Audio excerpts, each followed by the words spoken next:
Muy buenas tardes, bienvenidos a este segundo día de nuestro Foro Nacional de Impacto del Área Diagnóstica en la Visión Transversal del Sistema de Salud. Soy Marta Urueña, directora médica y de acceso, y para mí es un verdadero gusto poderle dar la bienvenida el día de hoy al doctor Jesús Fonseca Cruz, quien nos acompañará para abordar la temática relacionada con la incorporación de tecnologías en los diferentes sectores de la salud y su aporte en el desarrollo de la telemedicina. El doctor Jesús Fonseca es médico y cirujano con maestría en Administración en Salud, especializaciones en Auditoría en Salud, Marketing de Salud e Informática Clínica, y se desempeña como comercial de EMR de Philips para Norte de América Latina. Con casi 30 años de experiencia en cargos de dirección en empresas aseguradoras de salud, instituciones prestadoras de servicios de salud de baja, media y alta complejidad, así como compañías de tecnología de información de salud en Colombia. Sea usted bienvenido, doctor Fonseca. Muchas gracias, gracias Anar por su invitación a Philips a participar en este evento.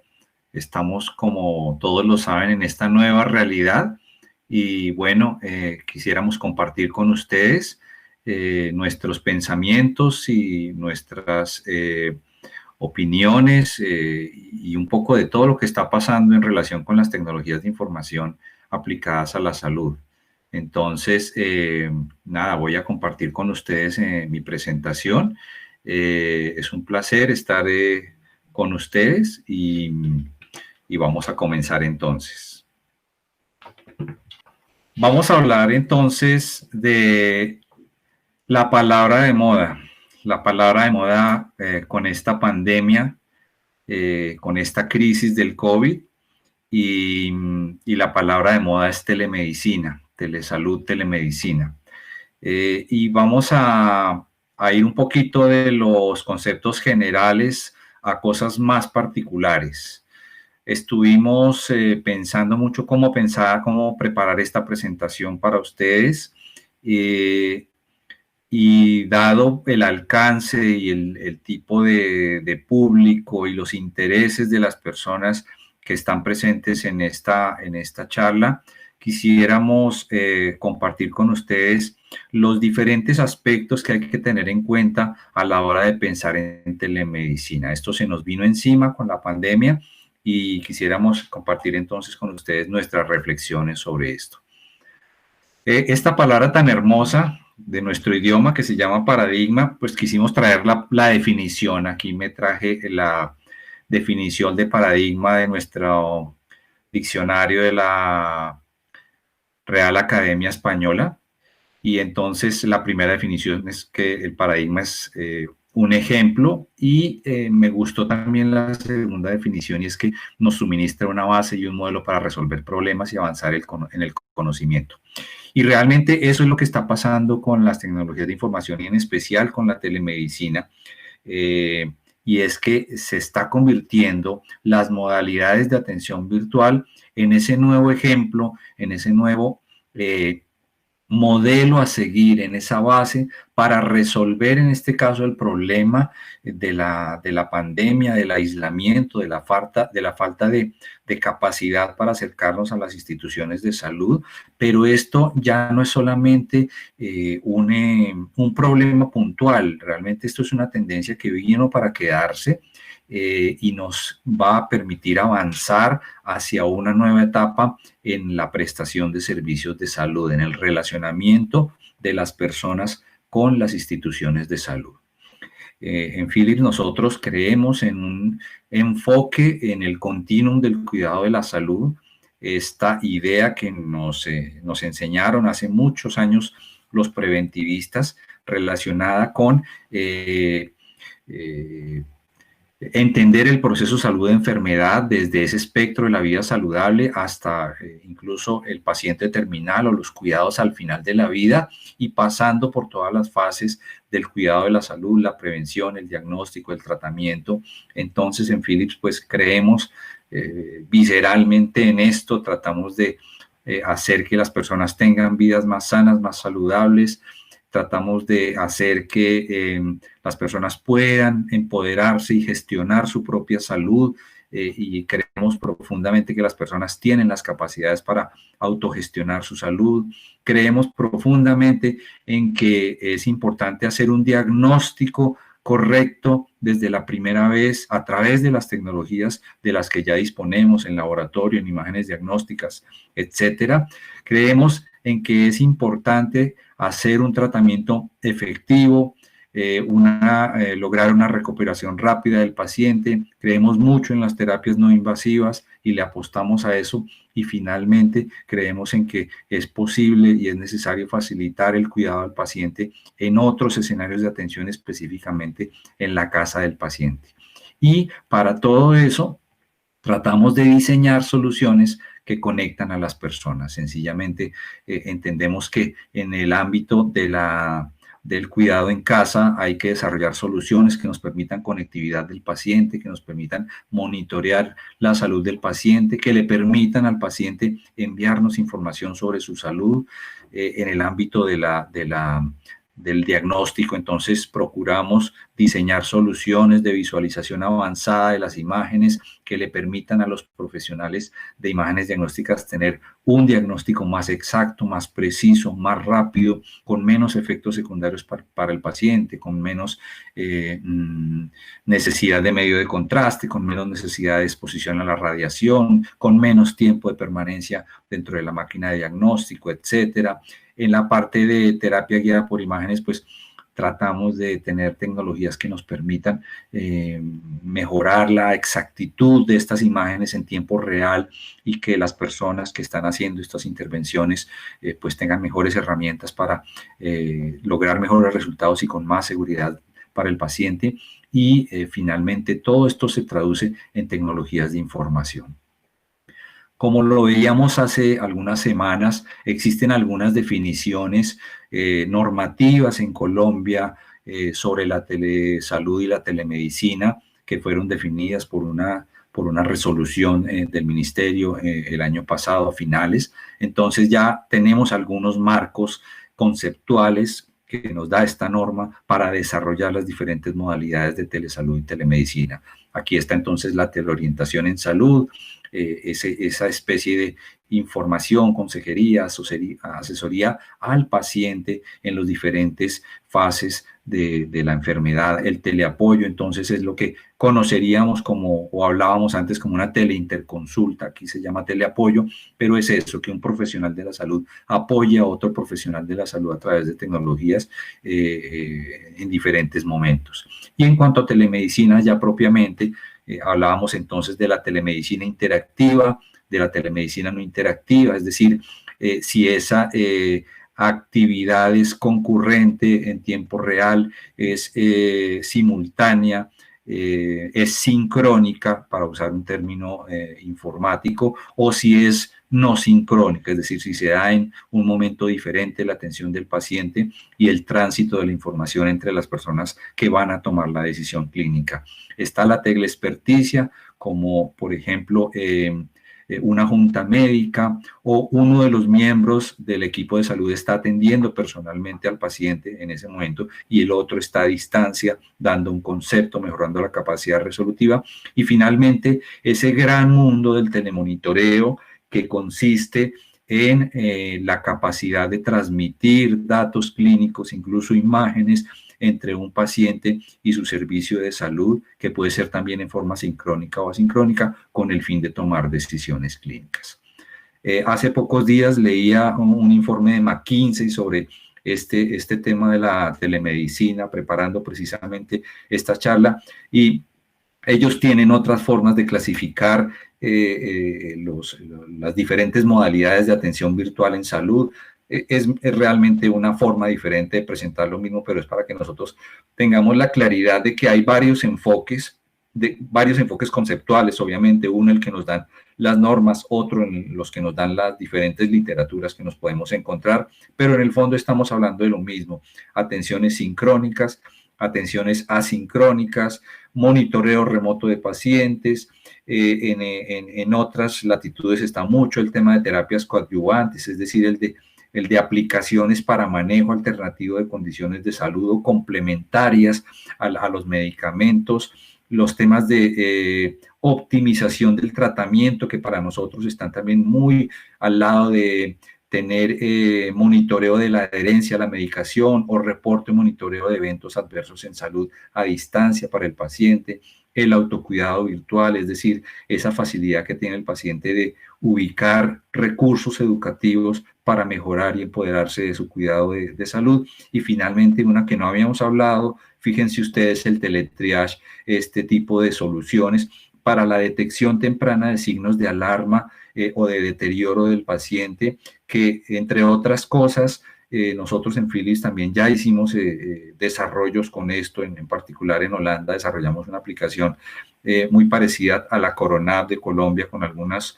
cosas un poco más estructuradas, que le permitía a los ciudadanos ponerse en contacto a través de un cuestionario en el celular o en una tableta, enviarlo directamente a su sistema de salud y se sabía si ese era rápidamente o inmediatamente si ese era un paciente con síntomas graves de COVID y necesidad de atención o de ambulancia o de asistencia inmediata. A eso nos referimos con teletriage. Entonces, ¿qué es necesario tener en cuenta cuando pensamos en telemedicina? Por una parte, los modelos.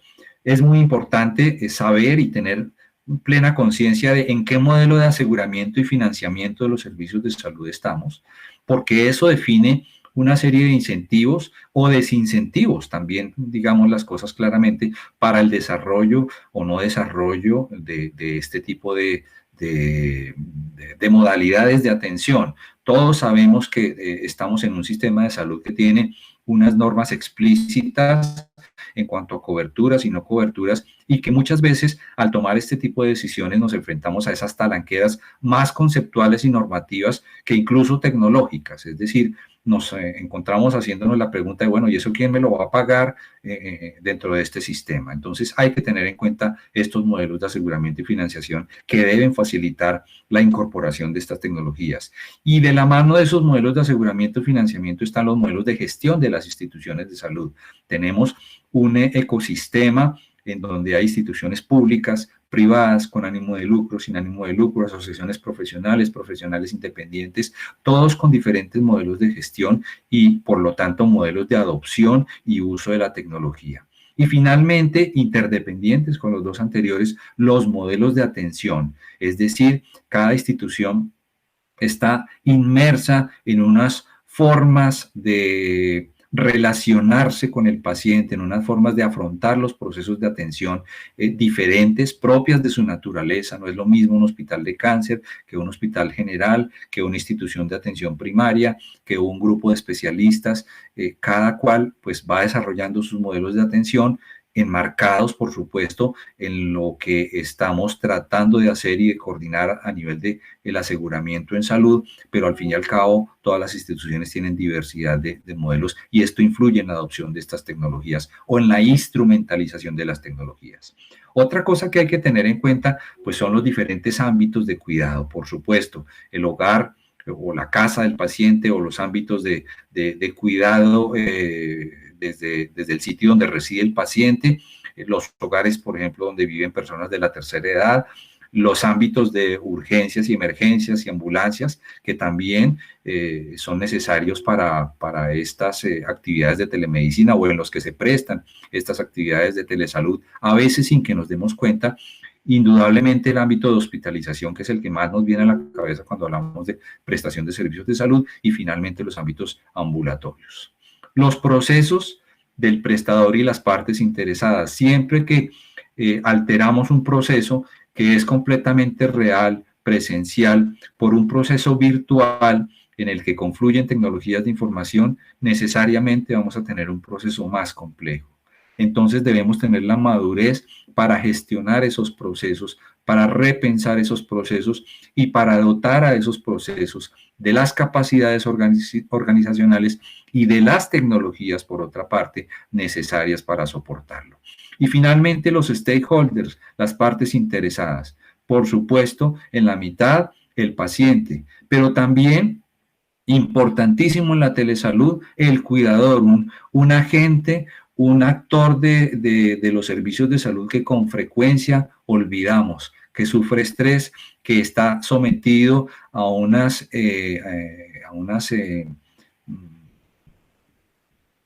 digamos, a unos estreses, a unas tensiones de parte del sistema de salud que en la mayoría de las ocasiones y de los países pasan desapercibidas y por donde también a veces revienta la carga de enfermedad en forma colateral.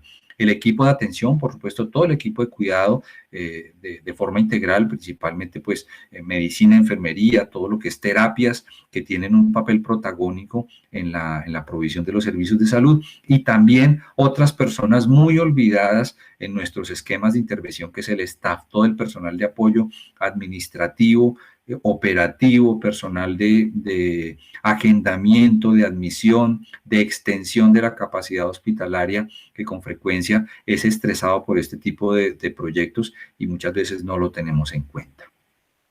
Hemos avanzado en los últimos 6 meses de esta pandemia, tal vez lo que no habíamos avanzado en 10 años.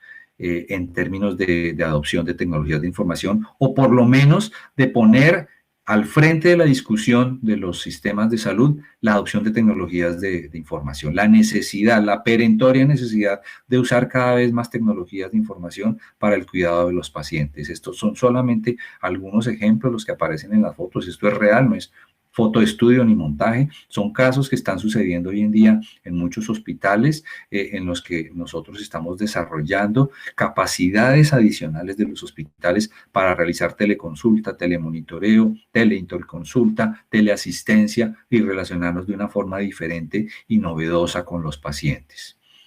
Un amiguísimo mío me envió, esta mañana preparando esta charla, realmente la historia es esa, preparando esta conferencia, abrí mi Facebook por la mañana, como hago todas las mañanas para, digamos que chismosear un poco como hacemos todo lo que sucede en las redes sociales, y un gran amigo, el doctor Osval Rojas, también médico y informático en salud, que trabaja en Keralty, y que pone muy buenos chistes en su timeline y me hace reír, puso casualmente hoy este meme en su Facebook y dije, no, esto me lo tengo que llevar para la charla. ¿Quién lideró la transformación digital en tu empresa?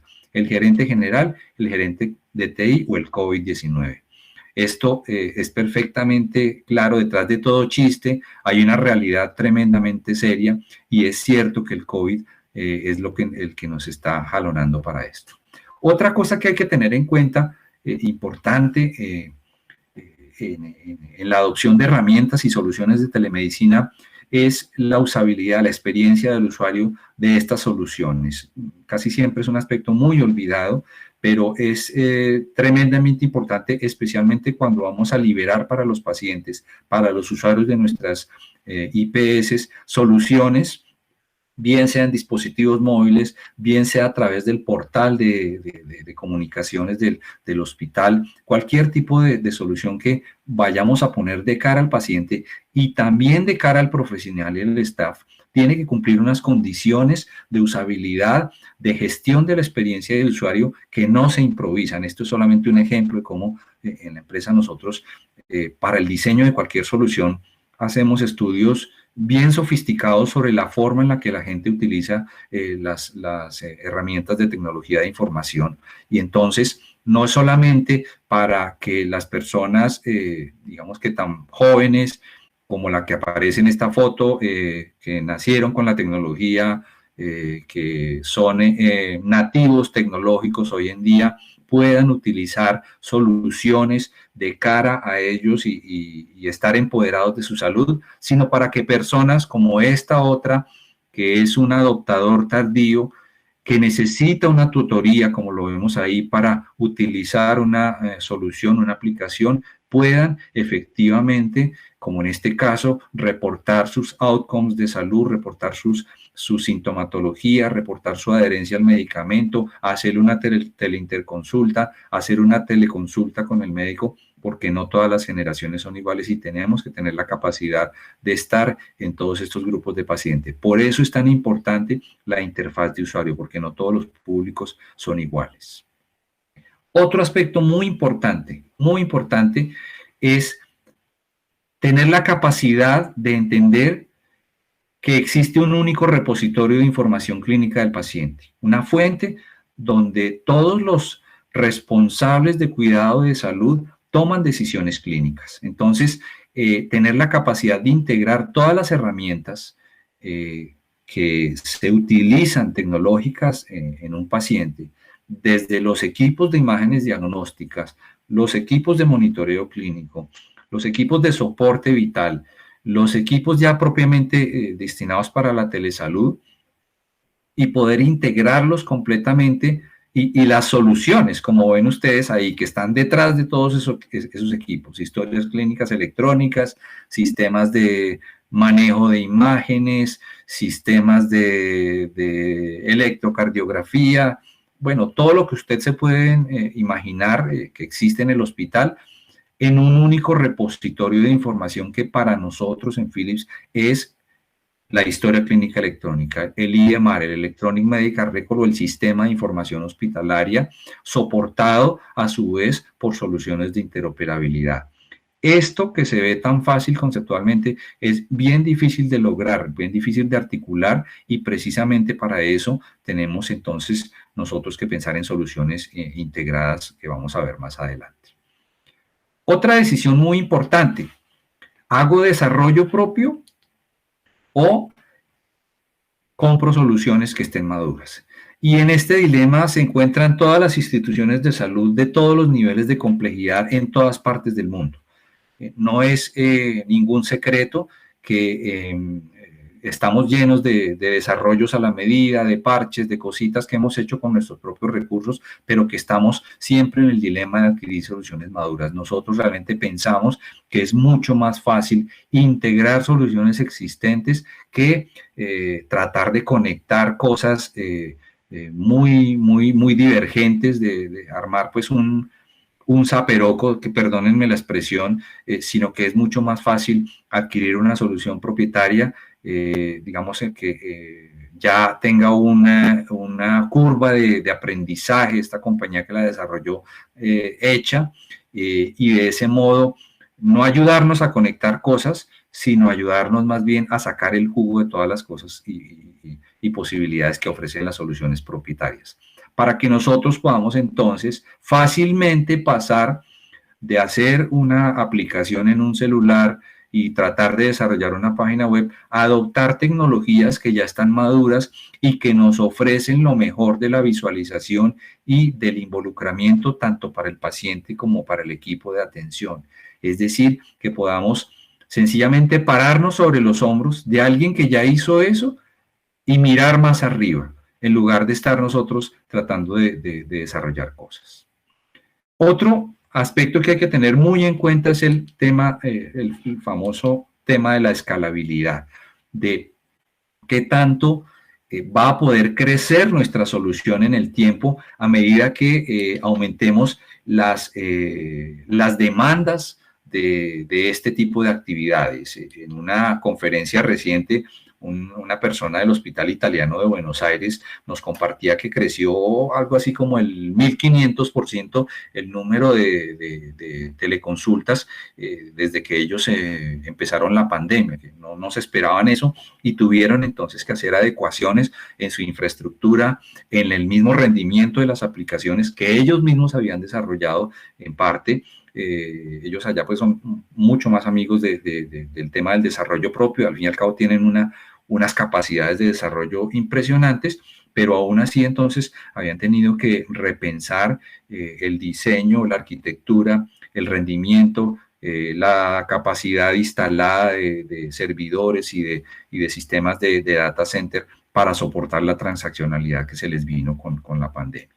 Entonces, uno tiene que ser capaz de construir bloques, de tener una arquitectura que sea escalable bien sea con soluciones propias o con soluciones propietarias o adquiridas, pero siempre estar previendo desde el principio las posibilidades de crecimiento y estarse anticipando, tanto en términos de infraestructura, de hardware, de data center, de telecomunicaciones, como de las mismas aplicaciones y de la arquitectura que esté soportando estas aplicaciones. Esto es simplemente un ejemplo de lo que nosotros hemos pasado con nuestra solución TASI a lo largo de los últimos 20 años, una solución que nació en un lenguaje, la pasamos después a otro, hoy en día estamos en este último lenguaje HTML5 y seguramente seguiremos avanzando porque es necesario usted estar siempre pensando en la escalabilidad de sus soluciones, en qué viene en la tecnología, y una cosa es hacerlo con sus propias manos y otra cosa muy diferente es hacerlo de la mano de un aliado tecnológico. Otro asunto muy importante, las personas. Las personas que estamos detrás de los procesos. Hablo de los equipos de atención, de los médicos, de las enfermeras, del equipo de soporte de la institución, de todas las personas de agendamiento, de facturación, todos los que están detrás y también del propio paciente, del usuario de las soluciones. Entonces, debemos tener enfoques muy maduros de gestión del cambio. Este es solamente una muestra de cómo hacemos en nuestros proyectos de implementación. Uno de los componentes de todo proyecto de implementación es el proyecto de gestión del cambio, cómo esto tiene unas fases muy definidas. Esto no se lo inventó Philips, esto está tomado de la literatura, son las mejores prácticas que existen en las personas pues, que saben de esto, cómo hay una fase de involucramiento, una fase de transición y una fase de mantenimiento, y cómo en cada una de esas fases usted elabora una serie de pasos importantes y cómo cada uno de esos pasos tiene que estar soportado por una serie de pasos también críticos para lograr cada uno de esos hitos. Otro asunto que es de muchísima importancia es tener en cuenta las diferentes vías de ingreso y las diferentes formas de acceder el paciente a los servicios de salud. Pero en el caso de las soluciones de información a la salud, digamos que esto reta un poquito nuestro mindset, nuestra forma de pensar habitual sobre la forma en la que las personas acceden a los servicios de salud. Siempre nosotros pensamos intuitivamente en consulta externa, urgencias, admisión de hospitalizaciones y casi que pare de contar, ¿sí? Y realmente cuando hablamos de tecnología se nos abre un espectro adicional de posibilidades de relacionamiento del paciente y de acceso del paciente a los servicios de salud. Y otro punto importante que quisiera resaltar, que lo vamos a mencionar en una slide más adelante, es los diferentes niveles no encontré la palabra exacta en español, ya lo llamamos acuity, los niveles de severidad o los niveles de urgencia o los niveles de premura con los que el paciente requiere de los servicios. Entonces, en cuanto a los niveles las diferentes formas de ingresar al paciente, pues tenemos una multiplicidad, las redes sociales, los diferentes formas de acceder al paciente, y más importante aún es esos niveles de acuity, esos niveles de severidad o niveles de premura o de urgencia con que el paciente necesita comunicarse con nosotros. Entonces vamos a tener que ser capaces de entender que hay poblaciones de pacientes crónicos, por ejemplo, que tienen patologías que están estables, que están controladas y con los que tenemos que tener un nivel de relacionamiento de cierto nivel de urgencia, que hay poblaciones de pacientes que están en un nivel un poquito más alto de riesgo, que están más inestables, o que vienen de un nivel superior, y que hay pacientes que están en un nivel de criticidad alto o porque acaban de salir de hospitalización y están aún en una fase de estabilización, o porque tienen un medicamento que necesita muchísimo más monitoreo, hablemos de una warfarina, por ejemplo, anticoagulantes, o pacientes que tienen una posibilidad más alta de deteriorarse. Entonces, debemos tener la sensibilidad cuando pensemos en estos programas de telesalud y telemedicina, en entender cuáles son los niveles de criticidad, creo que sería la palabra más adecuada del paciente para modular nuestras intervenciones tecnológicas en relación con las diferentes modalidades de telemedicina. Un asunto muy importante es el relacionado con los incentivos. Entonces, lo mismo, incentivos para que el paciente utilice este tipo de soluciones. ¿Qué tipo de gamificación vamos a hacer? ¿Qué tipo de incentivos vamos a establecer para que los pacientes realmente usen estas herramientas? Y también, ¿qué incentivos vamos a establecer internamente para que nuestros profesionales, nuestro equipo de atención pueda entonces usar adecuadamente estas soluciones? No estoy hablando solamente de los incentivos para mí como IPS, lo que hablábamos al principio de la conferencia. ¿Quién me va a pagar y cómo? Claro, ese es un incentivo muy importante. Si esto no tiene viabilidad económica, pues no estamos hablando de nada. Si no hay alguien que nos establezca un incentivo para que la institución desarrolle este tipo de programas y nadie va a pagar este tipo de actividades, pues es muy complicado, por lo menos en nuestro sistema de salud. Pero también estamos hablando de otros incentivos y son los incentivos para los actores, para los stakeholders de los que hablábamos en una diapositiva anterior, para el cuidador, por ejemplo, para que reporte los resultados de su paciente cuidado, o para el mismo paciente, o para el equipo de atención, para que tenga la capacidad de destinar horas específicas a este tipo de actividades. Y finalmente, ¿qué incentivos hay, por ejemplo, para que tengamos este tipo de dispositivos conectados a los pacientes? ¿Quién va a ser el responsable de esto? ¿Quién va a poner un glucómetro, un tensiómetro, una báscula, un pulsoxímetro o cualquier otro tipo de dispositivo que esté transmitiendo datos a plataformas de telemonitoreo de pacientes? ¿Y cómo vamos a hacer para armar toda esta infraestructura? No menos importante, la privacidad y la seguridad de la información, la confidencialidad. Actualmente en Colombia parece que eso no fuera un pain de nadie, no fuera un dolor de nadie, pero es un problema que está ahí y que está listo para darnos sorpresas muy desagradables.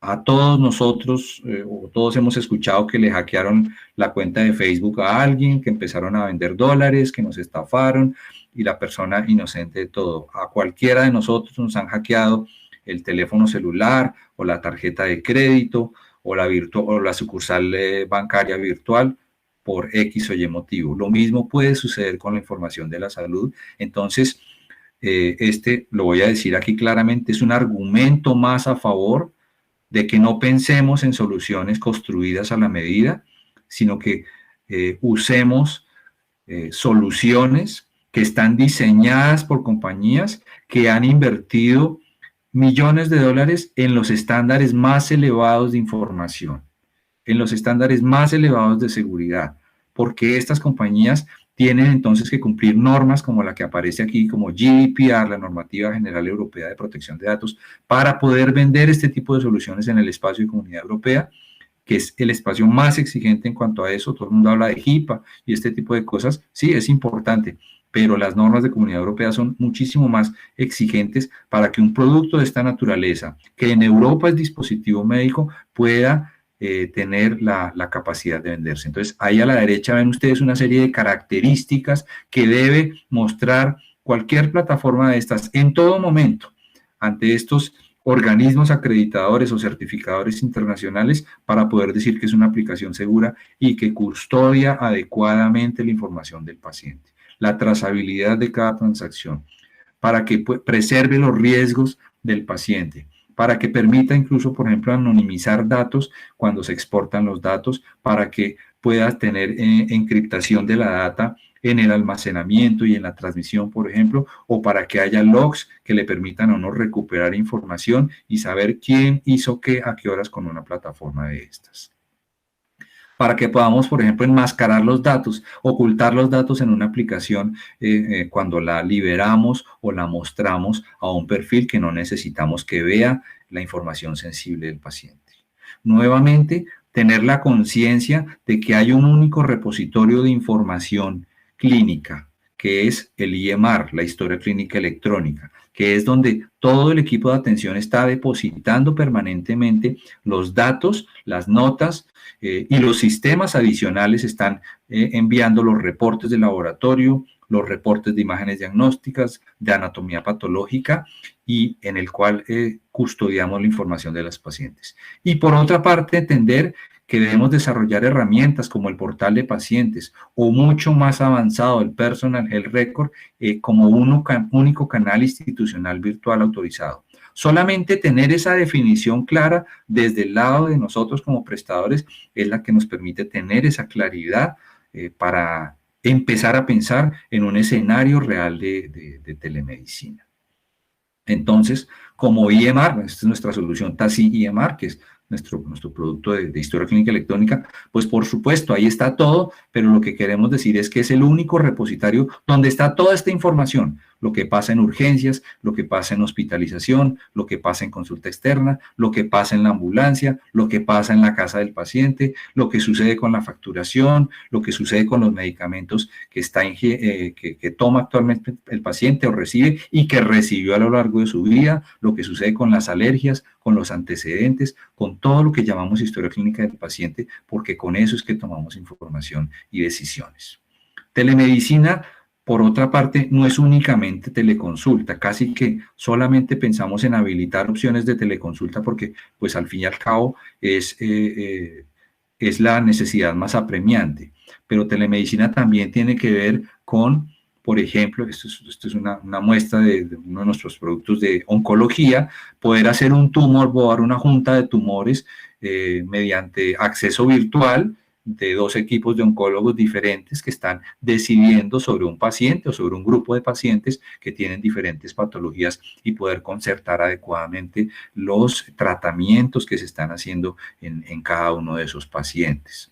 O, por ejemplo, telemedicina también es tener centros de monitoreo mediante los cuales yo pueda estar tomando en tiempo real diferentes métricas de funcionamiento de mi hospital y también, por qué no decirlo, diferentes cosas que están sucediendo con los pacientes, que tienen una serie de características que nos permiten estar observando en tiempo real el funcionamiento de diferentes áreas del hospital, de un solo hospital o de varios hospitales y estar tomando medidas adecuadas con los pacientes. Estos son ejemplos de estas tipo de soluciones que se llaman centros de comando. Este es otro ejemplo en el cual uno también puede tener, digamos que salas completas de control de todas las métricas, no solamente facturación, no es solamente mirar qué está pasando con la ocupación hospitalaria, sino muchas otras cosas más que tienen que ver con el flujo de los pacientes, con los casos, con diferentes procesos que se manejan a nivel de la institución hospitalaria. No olvidar que el verdadero rol de la interoperabilidad en salud es, entre muchas otras cosas, ser un habilitador de los procesos de telemedicina y telesalud. Entonces, pensar siempre en una interoperabilidad sin costuras, como dice en esta diapositiva, que nos permita hacer que la información fluya entre hospitales o entre departamentos del hospital o incluso entre muchos equipos diferentes de muchos vendedores que existen en el hospital, para que podamos tener una interoperabilidad real, que no solamente sea vendor neutral, como llamamos en la industria de la tecnología en salud, sino multivendor positiva, es decir, que atraiga, que sea indiferente realmente, no solamente que sea indiferente de qué vendedor tiene usted esa tecnología, sino nosotros trabajamos casi que bien, así dándole la bienvenida a todos los diferentes proveedores de la industria para integrarlos y realmente hacer una interoperabilidad que valga la pena. Y finalmente, la telemedicina debe ser parte de la estrategia digital de la organización.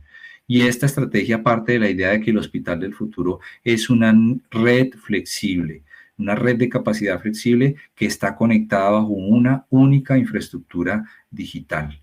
Y finalmente, esto en lo que yo siempre insisto, y es que para usted poder pensar en estrategia digital de la organización, es importante que dé por lo menos estos cuatro pasos, que son también pesos. Lidere estratégicamente las definiciones de su organización, es decir, usted como CEO, como CIO, como médico líder de un departamento tiene que ser parte de la definición de nuestros objetivos digitales, nuestras ambiciones digitales, entre ellas nuestras ambiciones de telemedicina. En tantos años vamos a estar en ese escenario, en tantos meses queremos estar haciendo tantas consultas virtuales. No importa que sean muchas o poquitas, lo importante es establecer la meta y establecer los mecanismos para hacerlo. El siguiente paso es, pues, cómo medir esos gaps, cómo poder determinar dónde estoy yo y dónde quiero estar. Saber qué capacidades organizacionales tengo en este momento, no solamente organizacionales, sino tecnológicas, y dónde quiero estar, y si esa es la brecha, cómo vamos a hacer para minorarla. Tercero, y muy importante, adoptar las mejores prácticas de los negocios digitales, pero específicamente los negocios digitales en salud, de los hospitales que han adoptado tecnologías y que han realmente dado saltos en este aspecto. Y finalmente, mejorar las capacidades de las personas de la organización para adoptar y para usar esas tecnologías.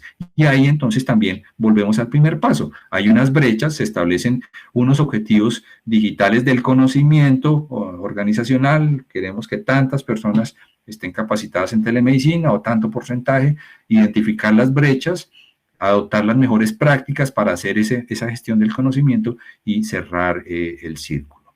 Esto es simplemente para mostrar que ya existen estándares internacionales de adopción de diferentes tecnologías, todas las cuales tienen que ver con telemedicina.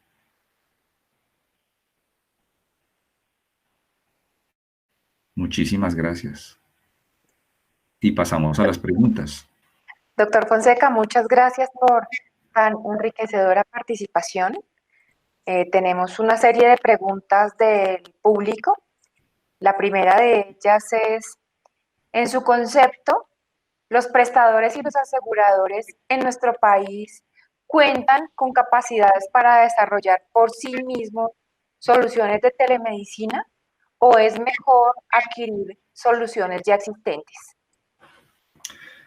Mire, yo tengo la visibilidad de lo que ocurre no solamente en los sistemas de salud de Colombia, sino de todo el resto de la región, en particular del norte de América Latina, del norte de Sudamérica, Centroamérica y el Caribe. Primero hay que decir que el nivel de la ingeniería de sistemas colombiana es muy elevado. Es decir, nosotros siempre nos preciamos de que en Colombia tenemos buenos médicos, sí, tenemos muy buenos médicos, pero también tenemos excelente ingeniería de sistemas.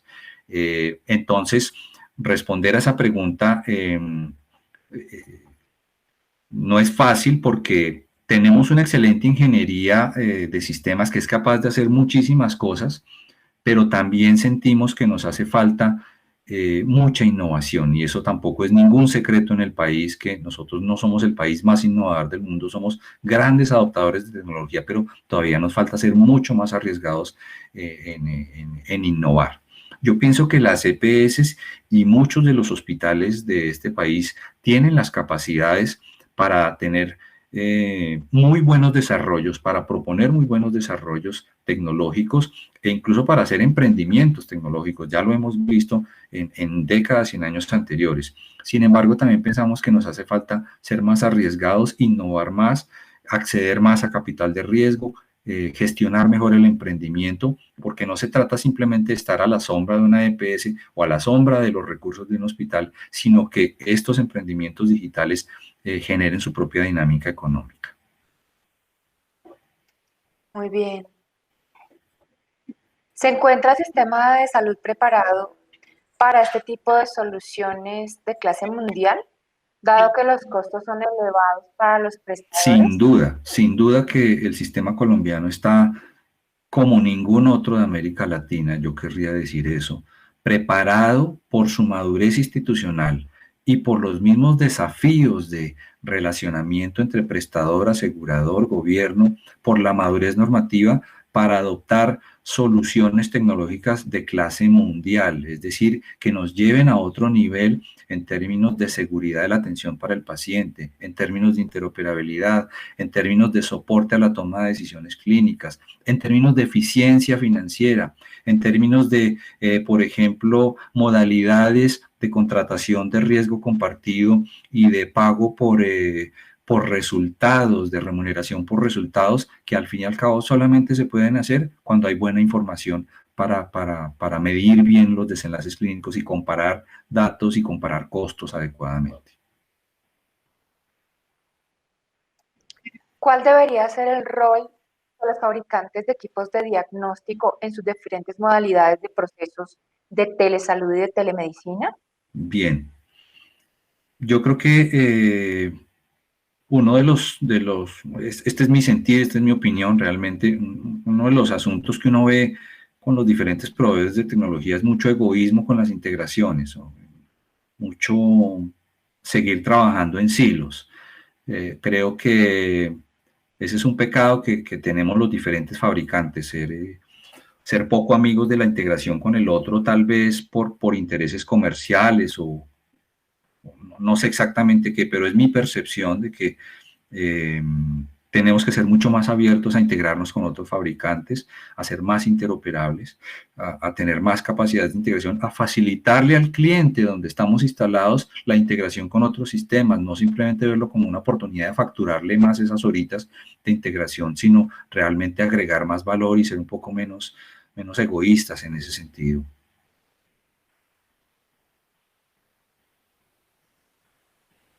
Creo que estás en mí.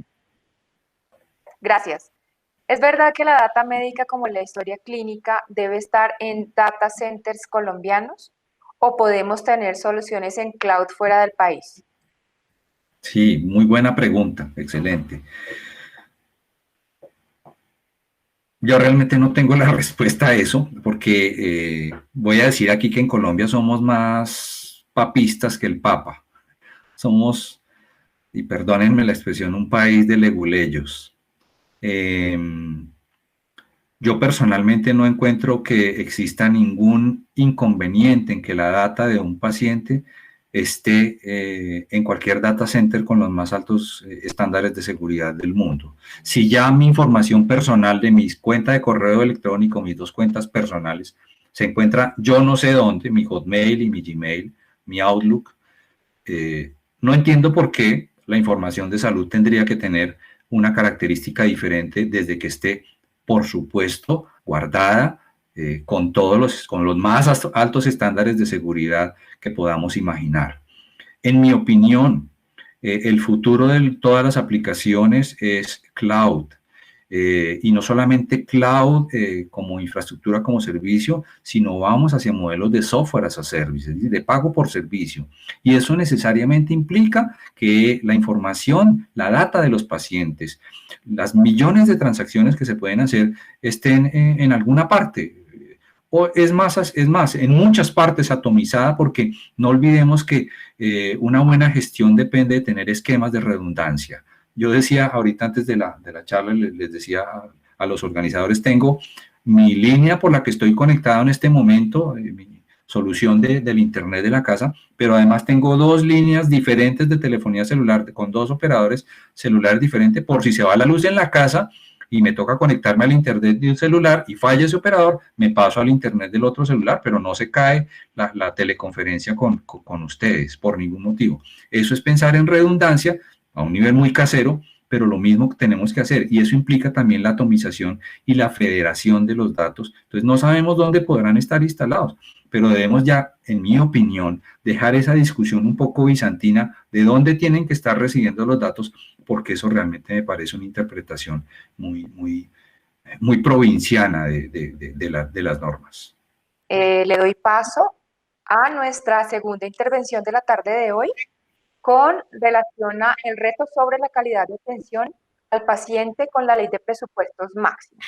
Nos va a acompañar en esta conferencia el doctor Carlos Felipe Muñoz Paredes, quien es médico y cirujano con posgrado en gerencia hospitalaria, destacado por su desempeño en cargos de alta gerencia y quien es muy reconocido dado que una de las compañías fundadas por él representa a el portal sectorial privado más consultado en Colombia. Carlos Felipe, muy bienvenido de nuevo. Es un gusto para nosotros tenerte el día de hoy. Este es tu público. Adelante, por favor. Muchas gracias. Muchas gracias, Marta. Un saludo cordial para ti, para todo el equipo de ANAR. Jesús, muy buena la conferencia, me la disfruté. Muy bien, muchísimas gracias. Entonces, tengo 40 minutos para compartir un tema que nos parece sectorialmente de alta incidencia y hemos preparado unos datos especiales para el día de hoy. Es la primera vez que los vamos a presentar. Espero que sean de interés y de utilidad para los cientos de profesionales que en este momento están conectados a esta reunión tan interesante que ha convocado ANAR. Celebro, como lo hice el día anterior, en el primer foro, en el primer panel, que se haya hecho esta reunión sobre el área diagnóstica. Pocas veces he visto este tipo de reuniones y amplifico el hecho de que deseamos que se hagan con más frecuencia y se obtengan resultados concretos. Mi nombre, como ya lo dijo la doctora Marta, es Carlos Felipe Muñoz Paredes y oficio como el CEO de Consultor Salud y fundador de la misma compañía hace un poco más de 14 años. Hablar de presupuestos máximos y de su estado actual es desafiante, como lo vamos a ver ahora, debido a que en el mismo momento en que empezamos a hablar de presupuestos máximos, empezamos a hablar de pandemia. Entonces, lograr una correlación y poder separar exactamente el impacto del mecanismo y el impacto de la pandemia no ha sido tan fácil. Sin embargo, hoy intentaré documentarlo lo más correctamente posible. El primer minuto de nuestras conversaciones en Consultor Salud lo dedicamos a compartir quiénes somos. Somos una compañía privada, referentes de información sectorial. Tenemos 2.2 millones de usuarios en el mundo cada año, creciendo. Enviamos semanalmente 35.000 a 35 países, un poco más de 41.000 boletines al mismo número de profesionales cada semana, 3 veces por semana, totalmente gratis. Y nos desempeñamos en 4 áreas de trabajo. Somos una empresa de consultoría estratégica. Acompañamos EPS, IPS, sociedades científicas como la H, que están viendo en este momento en pantalla. Lo segundo que hacemos es que trabajamos sobre datos, analítica y predictibilidad. Lo tercero que hacemos es que quizás somos ya la compañía más grande de educación sanitaria con nuestra marca Formar Salud. Ahí está el último curso que hemos liberado de e-learning, que es el de habilitación, y nuestro próximo evento, que es en el mes de octubre, que es el 15º Congreso Nacional de Salud. Finalmente, somos oferentes y prestadores de telemedicina desde hace más de 5 años en 3 países latinoamericanos. Bueno, bienvenidos a este tema que a mí particularmente me gusta mucho y estamos impulsados en toda esta agenda intensa digital por este querido virus que tenemos aquí presente en la pantalla, que hoy nos deja los siguientes resultados en el país. Un refrescamiento muy breve: 296 lamentables fallecimientos. Sin embargo, una curva que desciende afortunadamente en este mismo indicador, y unas unidades de cuidado intensivo que hoy leí que ya son más de 10.000 en Colombia, bien hecho por el gobierno, bien hecho por las EPS y por los prestadores, de las cuales tenemos ocupadas 2.056, la mayoría de ellas en el decenio de 60 a 69 años. Entonces, hablar de presupuestos máximos, tenemos que hablar de pandemia. Y quisimos empezar con una sola lámina de aseguramiento.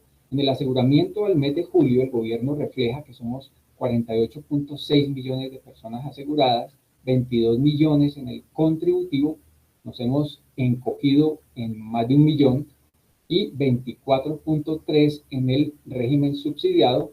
Ahí efectivamente hemos crecido en más de 1.300.000 personas en los últimos 5 meses. Es decir que hemos perdido empleabilidad, hemos aumentado vulnerabilidad y mantenemos una meseta de 2.2 millones de colombianos que están en los regímenes de excepción.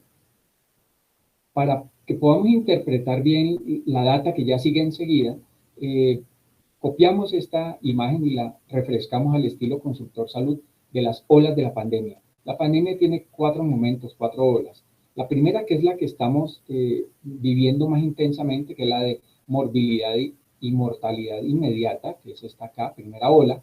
De la que voy a hablar hoy, a continuación, es la segunda ola, que es ni más ni menos que la restricción de recursos de la atención, es decir, el desapego del paciente a su médico tratante o a su equipo asistencial. La tercera ola, que no hemos medido todavía y el mundo no la mide aún, es qué significa ese desapego de la segunda ola en complicaciones, en muertes evitables, en discapacidades, etc. Y la cuarta ola, la más larga, la más costosa, que tiene que ver con el trauma psíquico, la enfermedad mental, el daño económico, por supuesto, gigantesco. Entonces veamos algunos datos. Los primeros son tomados de la Organización Mundial de la Salud, publicados esta misma semana, amplificados por nosotros en el portal, en donde reflejaba una investigación grandísima en 159 países que muestra la reducción en los servicios esenciales. El mayor servicio esencial impactado es la inmunización, eso es terrible para todos los que somos agentes sanitarios. El segundo servicio impactado son los diagnósticos de enfermedades no transmisibles, un 69% en reducción, también enorme. La planificación y anticoncepción un 68%, los tratamientos mentales un 61% y ese mismo porcentaje en servicios prestados intrainstitucionalmente. Ahí está el top 5 de lo que nos muestra la Organización Mundial de la Salud. Y adicionalmente hay un triunvirato preocupante en donde vemos que las urgencias caen un 22%, las transfusiones de sangre un 23% y las cirugías de urgencia un 19%.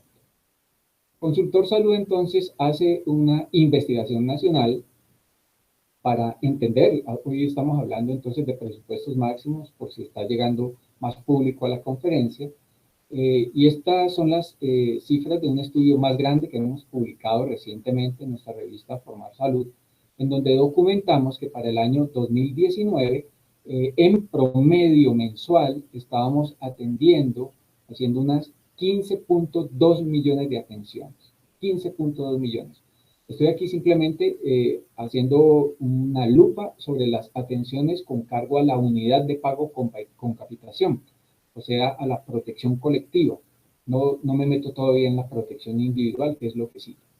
Entonces, 15 millones, 15.2 millones cada mes hacíamos el año pasado, y desde que empezó la pandemia, caímos en marzo, fue una caída estrepitosa a solo 5 millones, en abril subimos a 10 millones, en mayo pasamos a 8 millones, otra vez hubo una reducción sensible, y ya en junio escalamos a 12 millones.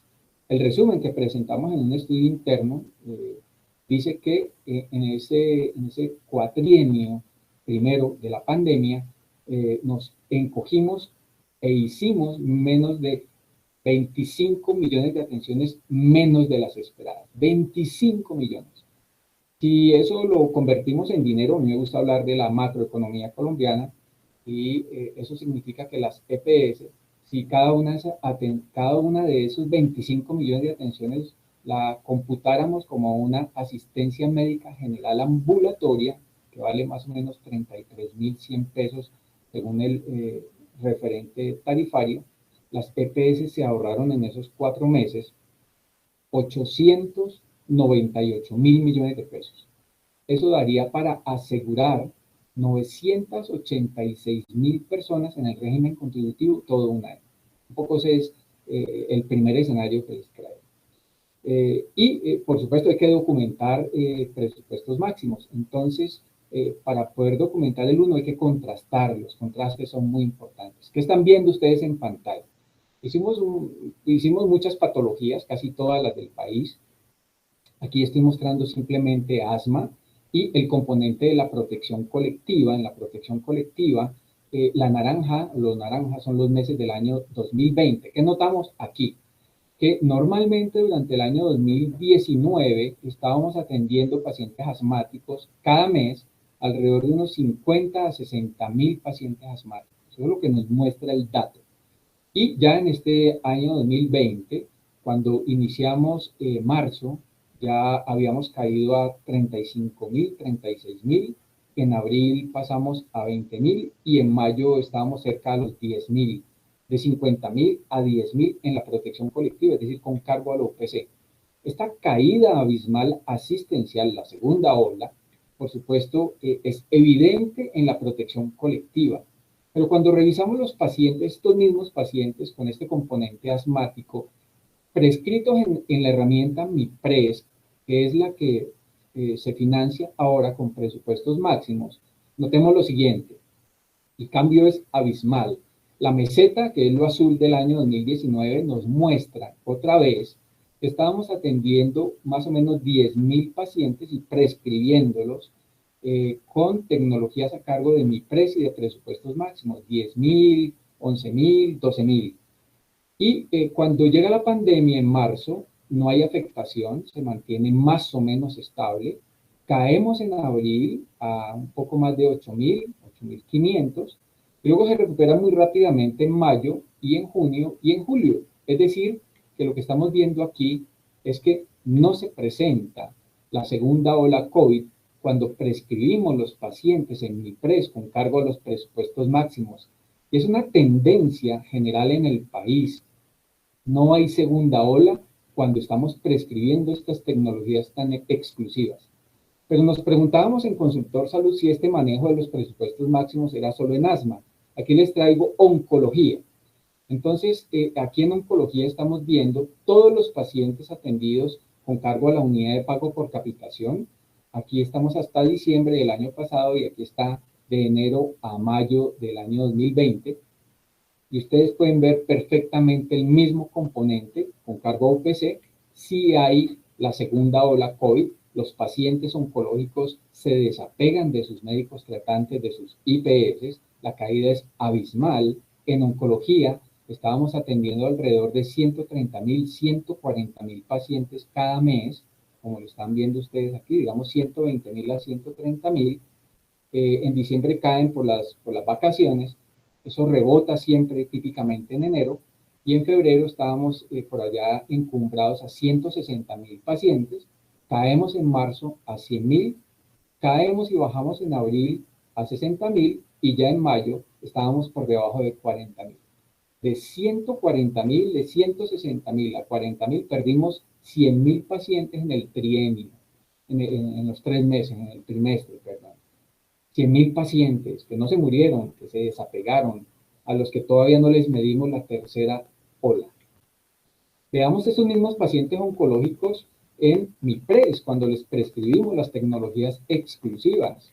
Y entonces aquí notamos lo mismo que veíamos con los pacientes asmáticos. Para no ser exhaustivo, entonces, había una meseta más o menos cercana a los 18.000 pacientes que prescribíamos cada mes en MIPRES oncológicos, y cayeron en el mes de abril, no tanto en marzo, no se siente marzo, pero en abril estuvimos alrededor de 16, 17.000, pero rápidamente mayo recupera el nivel y junio y julio no hay caída. Es decir, que en MIPRES, para todos los pacientes oncológicos, tampoco hubo segunda ola COVID. Llamativo, interesante, hay que hacer un llamado de felicitación a IPS y a pacientes y a EPS que cuidaron este componente, pero descuidaron completamente la protección colectiva, que es la base y el cimiento del cuidado de los pacientes colombianos. Aparece otro componente muy importante en los presupuestos máximos. Esta es una lámina que acabamos de producir en Consultor Salud, y es este componente que se denomina códigos para propósitos especiales. Es un código especial COVID, por supuesto. Y si ustedes están viendo, por supuesto, aparece en marzo, crece en abril, se dispara a partir de mayo, y ya para julio habíamos superado los 500.000 pacientes que consumían códigos inexistentes antes con cargo a presupuestos máximos. Entonces también hicimos un pequeño ejercicio en Consultor Salud, tanteando una prueba molecular alrededor de los 216.000 pesos, según lo planteó el Ministerio de Salud. Y si las personas atendidas con cargo a este código para propósitos especiales, todas hubiesen hecho una prueba molecular, entonces las EPS hubiesen consumido de manera extraordinaria y no prevista en presupuestos máximos un total de 183.000 millones de pesos, que no fueron fondeados inicialmente. Pero como ya mostré antes, hay un desapego, una segunda ola, que les ahorró con cargo a UPC 858.000 millones de pesos. Es decir, que la balanza sigue descobalada en favor de las EPS y en detrimento de los pacientes, con lo cual no quiero decir que las EPS tengan la culpa del desapego. Por supuesto, estamos en una situación verdaderamente inesperada que ha requerido nuestras mejores atenciones. Ese era el preámbulo de presupuestos máximos, un preámbulo interesante y un preámbulo que nos mete un poco más en la normativa. ¿Qué es presupuestos máximos? ¿De dónde viene esto? Los presupuestos máximos se incuban el año pasado, por allá en mayo 25, si mal no recuerdo, cuando aprobamos esta ley, que es la ley del Plan Nacional de Desarrollo, la ley 1955, y en el artículo 240 se la titula a los presupuestos máximos bajo el apelativo de eficiencia de gasto. O sea que cuando hablemos de presupuestos máximos, no queremos en las discusiones que se vuelvan bizantinas, con muchos profesionales tratando de que al presupuesto máximo se le adhieran mágicamente conceptos como resultados y calidades. No, el presupuesto máximo conceptualmente es un mecanismo planteado para la sostenibilidad económica del sistema. ¿Por qué? Porque en el año 2018, cuando se estableció punto final, se planteó punto final y presupuestos máximos, había muchos expertos del sistema pensando, incluyendo al Ministerio de Salud y a la ADRES, que el sistema estaba entrando en insolvencia e insostenibilidad. Por eso se crean estos mecanismos que todavía no están perfeccionados. Y por supuesto, ese Plan Nacional de Desarrollo nos hace una promesa en la que no me quiero detener, sino que quiero entrar en más detalle de los presupuestos máximos. Entonces, cuando un médico, yo soy médico, le prescribo a mi paciente algo, uno tiene que mirar tres bolsas de derechos o no derechos. La más importante que hay que mirar después de la ley estatutaria es esta que hemos pintado aquí en rojo, que se denomina exclusiones. De hecho, en estos días está el Ministerio discutiendo el nuevo paquete de exclusiones. Hay una agenda programática que los que quieran entrar, por favor, vayan al Ministerio y miren la agenda que revisamos en estos días. Hay dos citas virtuales para discutir las nuevas exclusiones del país. Pero por ahora tenemos 57. Si lo que yo prescribo no está en las 57 exclusiones, entonces es un derecho suyo y mío, un derecho fundamental. Y ese derecho fundamental está dividido en dos posibilidades. O está en la protección colectiva, que era lo que antes llamábamos plan de beneficio, ya no, o en la protección individual, que es lo que antes llamábamos no POS o no PBS. Entonces ahí está la nueva nomenclatura sistémica. Ahora bien, esa protección colectiva, esto amarillo, está financiado con la UPC y la protección individual se financia con cargo a los presupuestos máximos objetivo de esta conferencia. La protección colectiva tiene ingresos alrededor de 43 billones de pesos, podrían ser un poco más, y los presupuestos máximos para 10 meses, porque empezaron en marzo y van hasta diciembre, fondearon 3.9 billones de pesos. La protección colectiva, entonces, somos un poco más de 48 millones de personas, en tanto que la protección individual, esos 3.9 billones de los que acabo de mencionar, solo protegen 568,000 personas. ¿Por qué? Porque esas son el máximo número de personas, de colombianos, que hemos prescrito en un mes en MIPRES. O sea, nunca hemos tenido más de 568,000 personas con cargo a presupuestos máximos. Y entonces, como ya sabemos cuánta plata hay, resulta muy fácil calcular para ambas bolsas un per cápita. Pues el per cápita de la protección colectiva son 895,000 pesos por año, en tanto que el per cápita anual para los individuos que se benefician de la protección individual son 6.8 millones de pesos.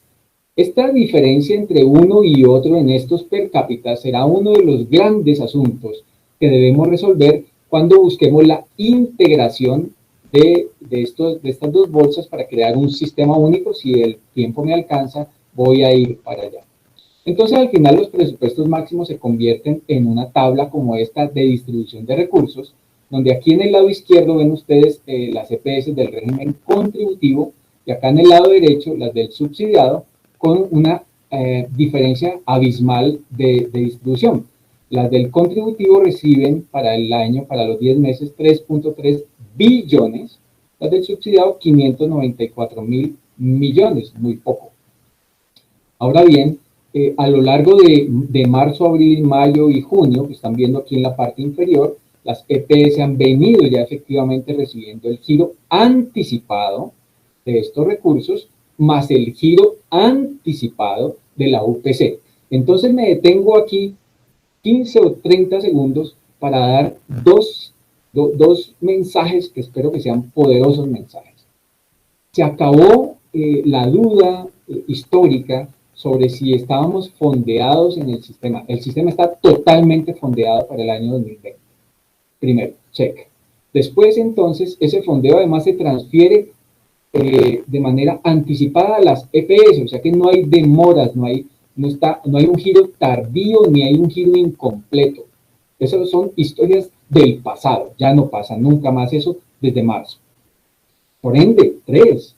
Entonces deben haber cambiado, si no los modelos de contratación, sí la forma de pago de los contratos, porque es inadmisible desde marzo, y ustedes, si me están oyendo prestadores, intuyo que muchos de ustedes son prestadores, estén generando cartera nueva y fresca desde marzo. Si eso les está pasando, están perfectamente desalineados del nuevo modelo sistémico y del nuevo financiamiento macroeconómico. Invito a que reflexionen con sus equipos financieros.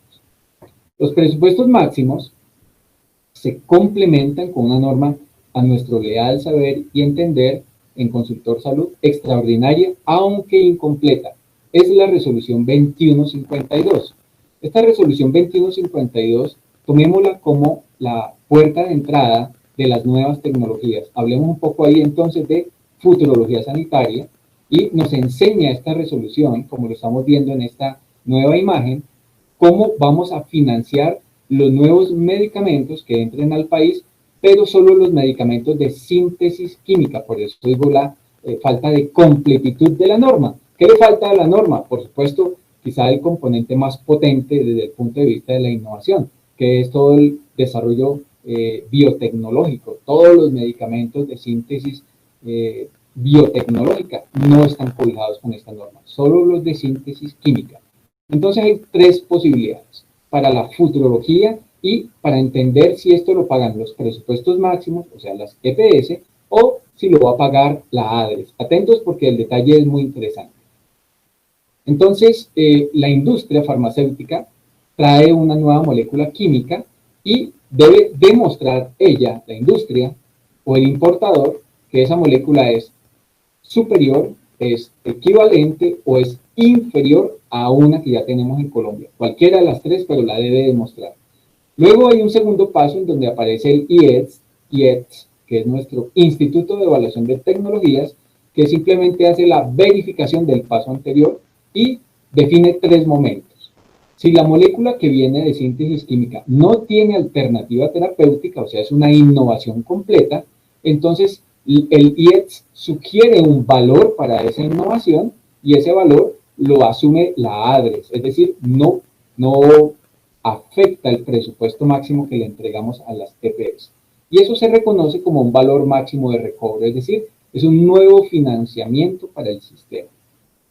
Pero existe una segunda opción, y es que entre una tecnología que no sea diferente, es decir, es igual, es equivalente o puede ser inferior terapéuticamente, lo cual me parece una perversidad de legislación, esa parte de la inferioridad terapéutica, pero esa es la legislación.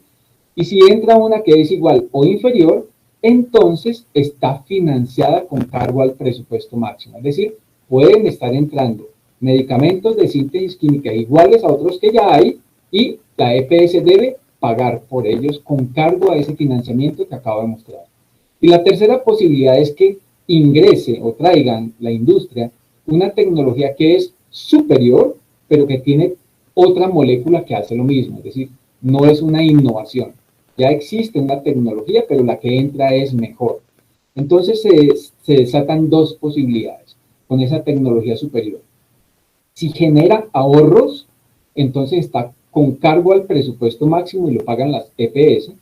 Y si no genera ahorros, entonces hay que establecer el gap entre un valor de esa nueva tecnología que establece el IETS y el valor de la que ya teníamos en Colombia. Esta diferencia entre esas 2 moléculas va a reconocer la ADRES para no generar un desbalance económico en el presupuesto. Bien, hasta ahí, digamos, presupuestos, hasta ahí, cómo vamos a incorporar nuevas tecnologías al país, pero también nos parece importante recordar, y esto es solo recordar, que en MIPRES hay un módulo muy importante que se llama el módulo proveedor-dispensador. Ese módulo proveedor-dispensador es digámoslo así, el faro guía para que todos entendamos si las EPS que le propusieron al ministerio y a la superintendencia que esta era su red, que con esta red iban a entregar las tecnologías en el país, están cumpliendo o no.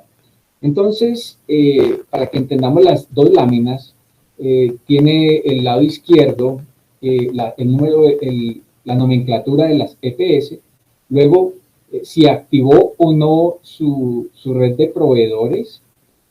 Aquí están las no activas, las activas, el total de proveedores dispensadores que anunció frente al gobierno y el porcentaje. Vayamos entonces a la lámina resumen, que sería esta, en donde vemos un aspecto muy preocupante. Todas las EPS reportaron 34.225 proveedores dispensadores, que suena interesante, pero en el módulo de MIPRES, de manera despreocupada, por decirlo respetuosamente, activaron solo 20.000 y no han activado 14.000. Eso quiere decir que la activación va en un 59%. Eso quiere decir muchas otras cosas.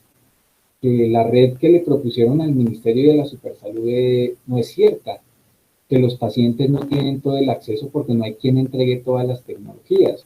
Bueno, podríamos sacar una cantidad de conclusiones, pero yo invito de todas formas a reflexionar sobre este extraordinario módulo, que es uno de los primeros que tenemos en Colombia con la capacidad de ser interoperable, porque tiene en su núcleo de gestión un bus de interoperabilidad que le permite a todos los actores estar enterados en tiempo real de todo el ecosistema. Como ya vimos que presupuestos máximos invoca un componente financiero, o es esencialmente un componente financiero, no queríamos dejar pasar dos líneas de trabajo para ustedes. Una primera que tiene que ver con y cómo le fue a todos los actores con corte a diciembre del año pasado. Pues vean aquí los primeros resultados que hemos podido cotejar y extraer de la Superintendencia Nacional de Salud. Nos vamos solo con datos bastante generales. Las EPS ingresaron todas, esto es el Sistema General de Seguridad Social, 55 billones de pesos. Es una plata importante. Pero además de la plata del sistema están los planes adicionales de salud y complementarios, y estos planes van creciendo. Ingresaron 7.1 billones de pesos, y los servicios complementarios, que son las ARL y los SOAT, y el SOAT, ingresaron 6.4 billones. Entonces, el año pasado, mis estimados colegas, amigos, profesionales del sector, el sistema movió la nada despreciable cifra de 68.6 billones de pesos. Repito, 68.6 billones. Las EPS, 55 de ellos ingresaron. Muy bien.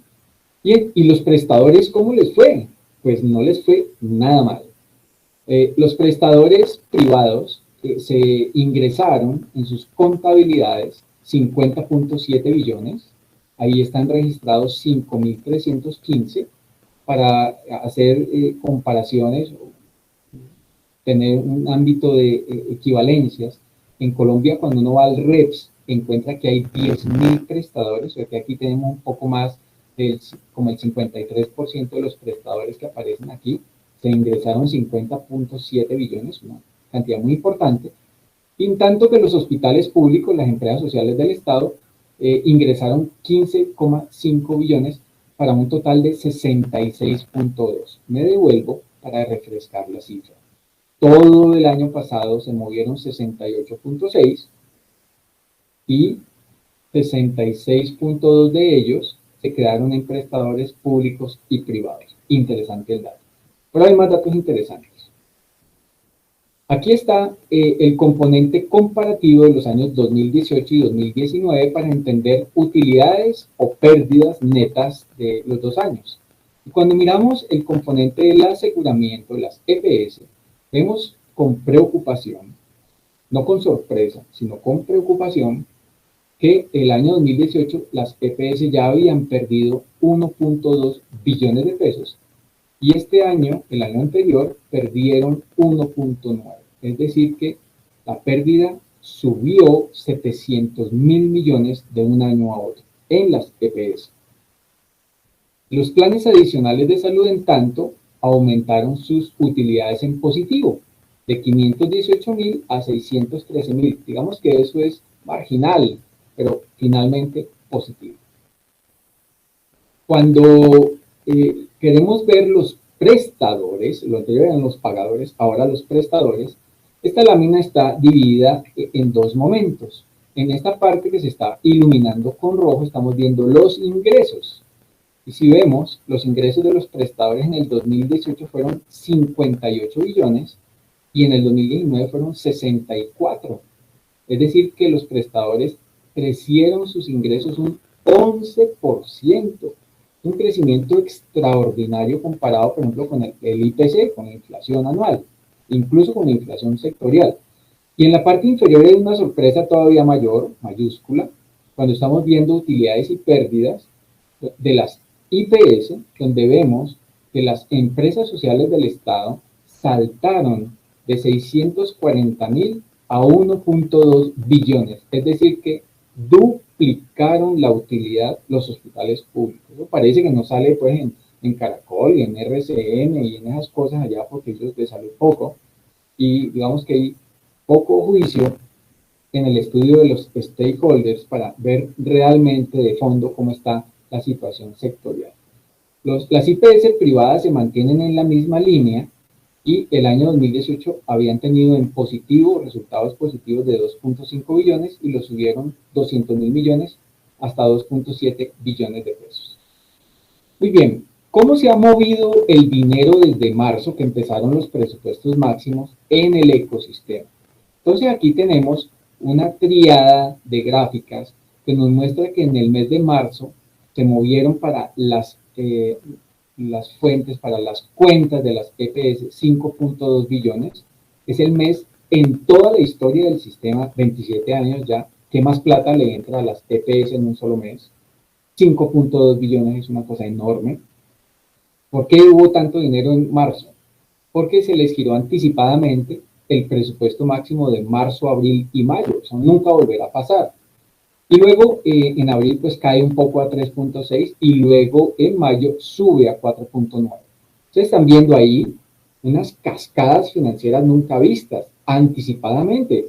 Yo les quiero hacer la segunda reflexión de esta tarde-noche de hoy. Ustedes, amigos prestadores, recibieron el beneficio de esta gigantesca, de este gigantesco fondeo y giro anticipado. Si lo vieron pasar sin aprovechamiento de liquidez, preocúpense, porque se desalinearon completamente de lo que está ocurriendo hoy en el sistema. Yo veo, mi compañía que asesora tantas empresas en el país, ve con sorpresa cómo muchos no se han enterado de estos cambios y siguen padeciendo las mismas carteras y quejándose de los mismos dolores que ya no deberían estar ocurriendo. Pongámosle un poquito de lupa y entendamos cómo se mueven entonces los recursos. Esto fue el mes de marzo y de esos 5.2 billones, las EPS giraron 4.1 y convirtieron en inversiones 1 billón. Esas inversiones son reservas técnicas líquidas que les pide el gobierno que hagan. Y esos 4.1 billones, ¿cómo se movieron y cómo se desplazaron? Entonces, el 60% se le pagó a IPS privadas y mixtas, 18% a otros proveedores, aquí está la industria farmacéutica, 17% a IPS públicas y el resto pues a otro tipo de prestadores. Eso fue marzo. Cuando vemos abril, la torta es muy similar y cuando vemos mayo es perfectamente igual. O sea que el comportamiento de los meses nos muestra que el sistema es de financiamiento público, con participación por supuesto de la empleabilidad de nosotros que costeamos el contributivo y ayudamos al subsidiado, pero la prestación es eminentemente privada con un componente público que no llega al 20%, se mueve entre el 17 al 20%, o sea, nuestro sistema de salud no es público. Puede que enunciativamente lo sea, pero prácticamente no lo es privado. ¿Y en dónde queda la plata del sistema de salud, de estos presupuestos máximos y estos dineros de UPC? ¿Para dónde se va? ¿En qué territorios es que aterriza efectivamente el dinero de la salud? Pues aquí nos estamos llevando muchas sorpresas cuando uno analiza data y trabaja consultoría estratégica con las instituciones, porque miren ustedes que el dinero de la salud, aquí está UPC y presupuestos máximos, se queda especialmente en 3 ciudades o en 3 departamentos, en Bogotá, en Antioquia y en el Valle.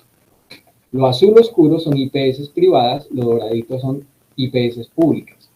En marzo, este es el mes de marzo, mucha más plata para Bogotá. Recuerden que marzo es el mes que más dinero se giró. Y las IPS privadas de Bogotá eran superiores a Antioquia y a las del Valle. De ahí del Valle, cuando se salta al Atlántico, es como un abismo de distancia. No entendemos por qué si la demografía es muy parecida, digamos, entre los departamentos, porque hay tanta distancia en el giro o en donde se aglutina, donde se acumulan los giros de la salud.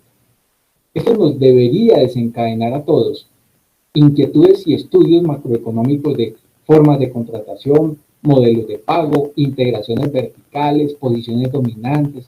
Bueno, aquí podría yo quedarme en esta lámina dictando una conferencia sobre riesgo y gestión de modelos de contratación y concentración del riesgo. Pero veamos si eso mismo pasó en abril. Pues sí, exactamente, este es abril, pero en abril notamos un pequeño cambio. La plata se siguió quedando en los mismos 3 territorios, pero ahora las IPS de Antioquia recibieron más giros que las IPS privadas de Bogotá. Asombroso, llamativo. Y revisemos qué pasó en mayo. Perdón que no traía mayo, pero en mayo fue exactamente el mismo componente que estoy mostrando aquí. Me excuso, lo dejé en otra presentación. Para cerrar esta parte macroeconómica de los presupuestos máximos, entonces le cargamos a esta presentación las deudas del sistema. Ya estoy terminando, tengo este y otro tema y cerramos este conversatorio, espero que esté siendo interesante. Entonces las deudas del sistema son todavía inquietantes. La mirada del señor hace buen acopio de la idea. Entonces empecemos por ver cómo reflejan las deudas las EPS. Esto otra vez es con corte a diciembre del año pasado, que es el último informe que tenemos y también lo hemos extraído de la Superintendencia Nacional de Salud.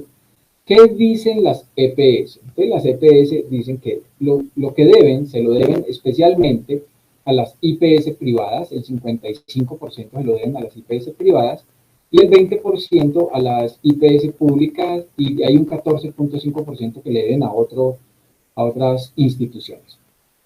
¿Y cuánto deben? Las EPS dicen que tienen una deuda de 14.8 billones de pesos. Recordemos la cifra, 14.8 billones de pesos. Por supuesto no se parece en nada. Si ustedes leyeron el último informe de la Procuraduría General de la Nación de hace tal vez 10 días, en donde nosotros también lo titulamos, ellos anunciaban deudas sectoriales por 40 billones, es decir, de 14 billones a 40 billones, pues hay una eternidad de dudas, de preguntas y de situaciones por resolver. Indudablemente, pues, están las EPS que ya se extinguieron, que fueron liquidadas, que no aparecen en esta gráfica que estoy reflejando hoy, pero que vale la pena escrutar para que estos escenarios no recrudezcan. Entonces ya digo, las EPS reconocen 14.8 billones. La que más debe, según las EPS, aceptado por ellas, es la nueva EPS, que están viendo ustedes aquí, 17.5. Luego le sigue Medimás con 11.8%. Y la tercera en discordia es Comeva, 7.8%. Ahí lo están viendo ustedes en este desagregado que hemos presentado. Y luego cuando las EPS dicen sus cuentas por pagar, en qué edad de morosidad se encuentran, entonces anuncian que el 38% no están vencidas, es decir, es una deuda líquida. Luego hay un 19-20% de hasta 60 días. Y las verdaderamente preocupantes, que son las de más de un año, son el 15%, y las de más de medio año son el 10%. O sea, el 25% tiene más de medio año o más de un año, según las EPS.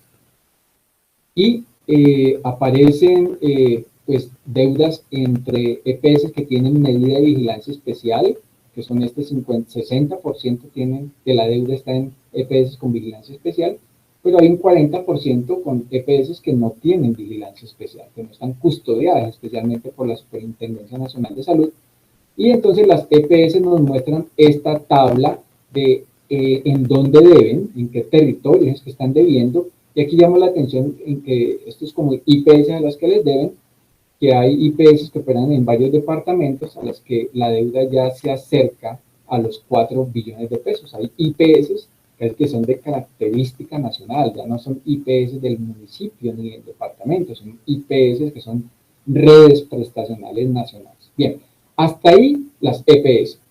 Pero las IPS, por supuesto, reviran y dicen que la situación no es tan así, y entonces presentan deudas y reclaman pagos en donde dicen que lo que está no radicado es el 11%, lo que está a 60 días es el 32%, este 11% es preocupante, que no pueden radicarlo a tiempo, esto tiene que acabar con la factura electrónica que debemos estar ya todos instrumentalizando máximo en noviembre, y las deudas de más de 360 días y de más de 181 días, por supuesto es mucho más grande este panorama, esta torta que dicen ellos, que lo que reflejaban las EPS.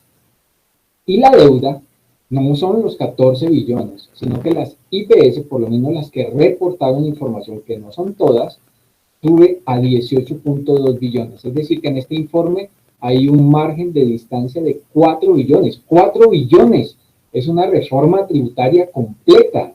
Esta anarquía de datos es verdaderamente inaceptable. Y como no tengo mucho tiempo para presentarlo, este es un estudio de la coincidencia de la cartera, en donde ustedes ven aquí la EPS, ven aquí la IPS, lo que reclama o acepta cada una de ellas, y solo para que vean un detalle, aquí la primera es la nueva EPS, en donde hay unas coincidencias y las coincidencias del sistema, y el valor total que explica el 70% de las coincidencias. Pero hay otras EPS en donde las coincidencias son muy pocas en la diferencia. O sea, hay una gran preocupación por parte de la Superintendencia Nacional de Salud sobre este tema. Termino con esta presentación y es presupuestos máximos. ¿Para dónde va esto? ¿Qué va a pasar? Pues tengo que hablar indudablemente del proyecto de ley número 10. Aquí ya son mis últimos 3 minutos. Se sembró el 20 de julio y lo sembraron en el Congreso 89 senadores de la República y parlamentarios en general de distintas bancadas, con la anuencia del ministro de Salud, es decir, va con la fuerza gubernamental, no solo con la fuerza política. Cambios fundamentales para dar los primeros brochazos del futuro del sistema de salud colombiano. Las EPS dejarán de llamarse como tal y pasarán a ser AS porque son aseguradoras de salud. El cambio no es etimológico, el cambio es estructural. Por ahora, y podemos entrar en una discusión larguísima si lo quieren, yo considero que tenemos administradoras de recursos, porque si no, no tendríamos la cartera abundante que acabo de demostrar. Ahora las queremos volver aseguradoras. Cuando uno la convierte en aseguradora, significa que si se acaba el financiamiento de la UPC y del presupuesto máximo, la siniestralidad creada debe ser atendida con cargo a su peculio, que es su patrimonio. Eso no ocurre hoy, y al no ocurrir son administradoras. El proyecto de ley las quiere aseguradoras. Me gusta la idea. Por supuesto, impulsa las redes el proyecto y, además de las redes, desata la necesidad de usar telesalud y atención de consulta y hospitalización domiciliaria. 2 tendencias inatajables. Todo lo TIC y la atención ambulatoria y domiciliaria. Bien, eso es AES. Segundo gran cambio, régimen único de salud. Es decir, se acaba el contributivo y se acaba el subsidiado. Fantástico. Ya los hemos ido acercando, pero era hora de unirlos. Es decir, que ya se acabará lo que creamos hace 27 años, definitivamente terminará. Y esto que hemos colocado aquí en rojo nos llama supremamente la atención, porque dice que una persona que esté afiliada a un régimen de excepción, policías, militares, maestros, Ecopetrol, por ejemplo, podrían trasladarse a este RUS, a este régimen único de salud. Se le abre una puerta de salida a los regímenes de excepción. Si me permiten una interpretación al estilo consultor salud, sería la cuota inicial de el fin de los regímenes de excepción en Colombia. Esto será una pelea para alquilar balcón. Hay más cambios. Se unifican los planes de beneficio y por supuesto aquí está la piedra angular de la conferencia para cerrarla. Entonces tenemos dos planes en Colombia, la protección colectiva y la protección individual. La individual es con cargo a presupuestos máximos, se acaba y aparece un plus. ¿Cuándo se acaba? El 1 de enero del 2022 se acaban los presupuestos máximos si este proyecto de ley se hace realidad. Pero como va con fuerza de todas las bancadas y lo apoya el ministro y el presidente, o sea, esto va a salir con cambios, pero va a salir.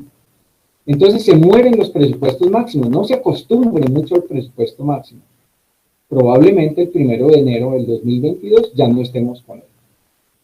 La unidad de pago por capitación entonces que cobijaría ese plus tendría dos componentes que me gustan bastante, en Consultor Salud nos gustan, un componente que es individual, que mide el riesgo individual, y un segundo que es el adecuado, que es el variable, y es que se gira ese segundo componente contra el cumplimiento de resultados en salud, que fue un poco lo del foro de ayer con el señor viceministro, que discutíamos el financiamiento basado en resultados. Y además, después de lanzada esa UPC, se le pueden hacer ajustes de forma ex post, porque es que el riesgo se deriva de la concentración del mismo y esa concentración puede variar.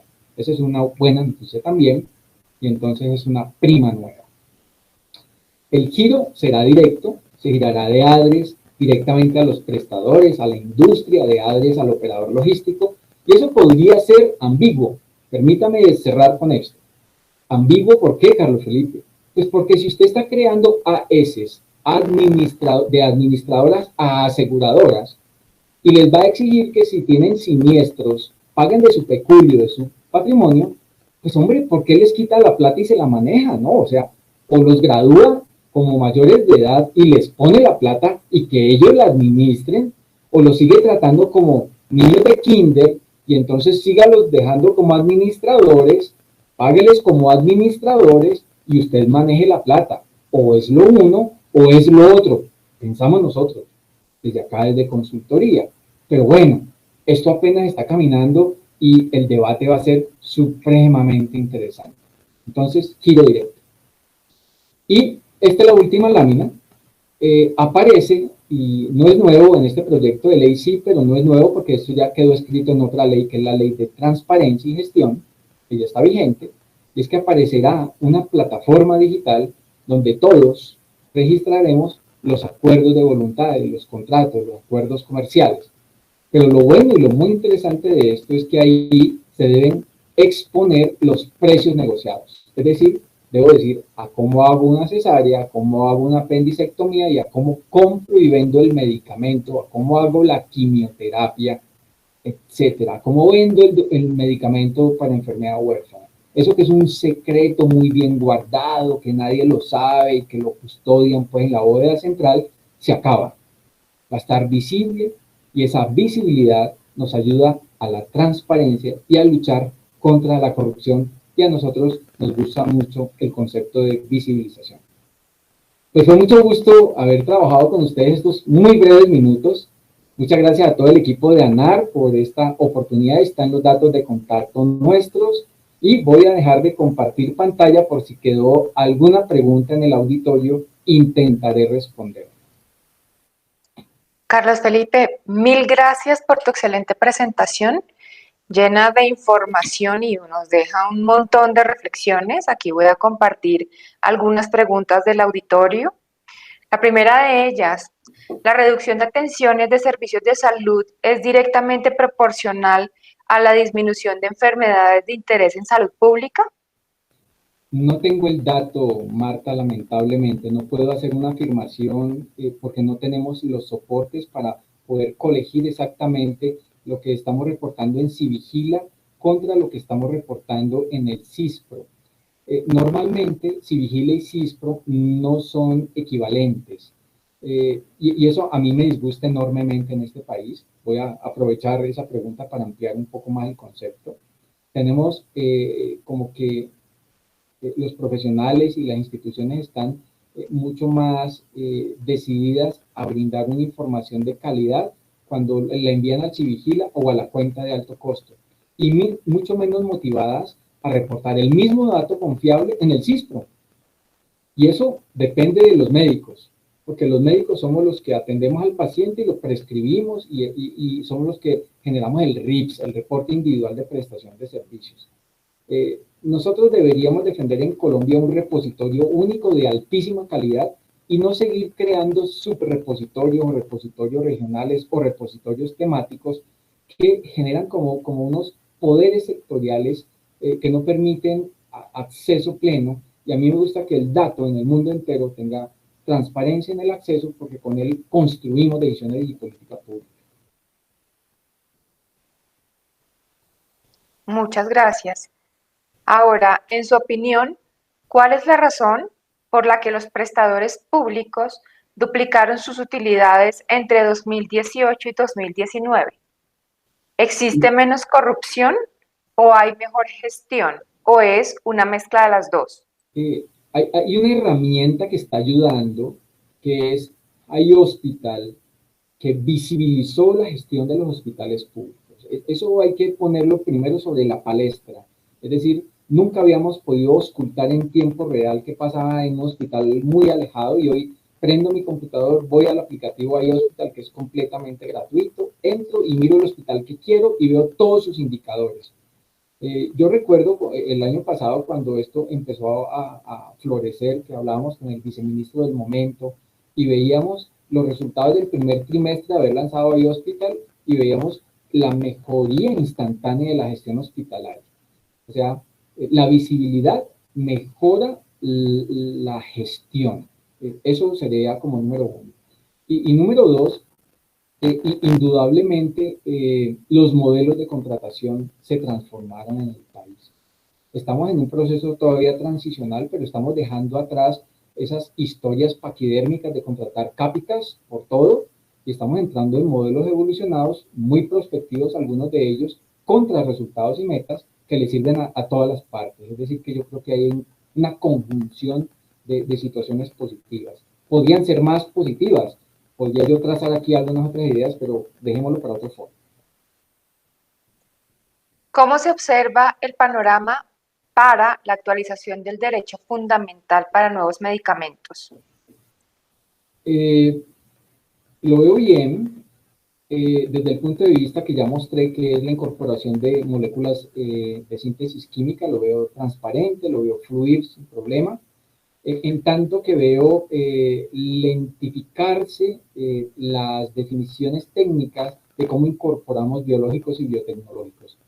Siento que se detuvo inexplicablemente esa velocidad que traíamos con el doctor Alejandro Gaviria en su momento, y entramos en una indefinición de si nos vamos a ir por la vía la vía rápida, el fast track. Recordémoslo, doctora Marta, que todos sabemos de qué estoy hablando, que quedó aprobado pero no utilizado, o si nos vamos a ir a decantar por la vía del agregado de valor de la tecnología para ponerle precio, que tiene un subconjunto de 6 posibilidades para decidir sobre ese particular. Pero finalmente hay una tercera situación que está ahí en definición, que es el proyecto de circular de regulación de precios de medicamentos, que se quedó ya revisado, opinado por el país, y para firma de la comisión no ha salido. Eso sería una transformación radical de lo que hacemos hoy con medicamentos en el país.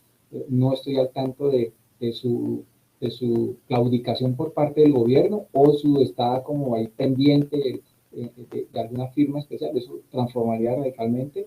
Pero lo que yo quiero decir es que la afectación macroeconómica que va a tener la nación, el atraso del desarrollo social que ya pinta, el desempleo y que los grandes organismos multilaterales nos hacen temer, será un desafío enorme para que nosotros traigamos como primera línea de gestión de país, no de sector, sino de país, el hecho de actualizar un plan de beneficios que, cuando lo comparamos con otros países, está muy avanzado. Es decir, Colombia está muy bien en este momento comparativamente con muchos países de la región y del mundo. Es decir, que estamos muy competitivos.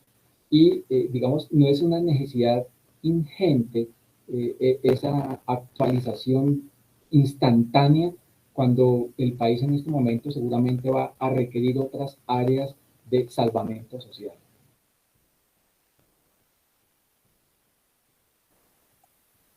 Bien.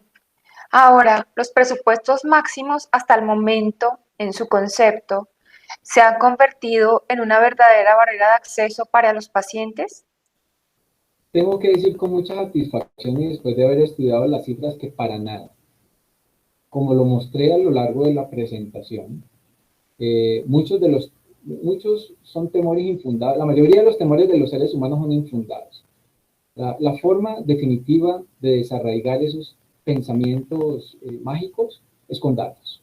Y los datos que yo mostré, y muchos más que tiene nuestra compañía, muestran inequívocamente que hubo un declive en el uso de la UPC, pero un uso casi permanente de presupuesto máximo sin afectación de pacientes en la inmensa mayoría de patologías en el país.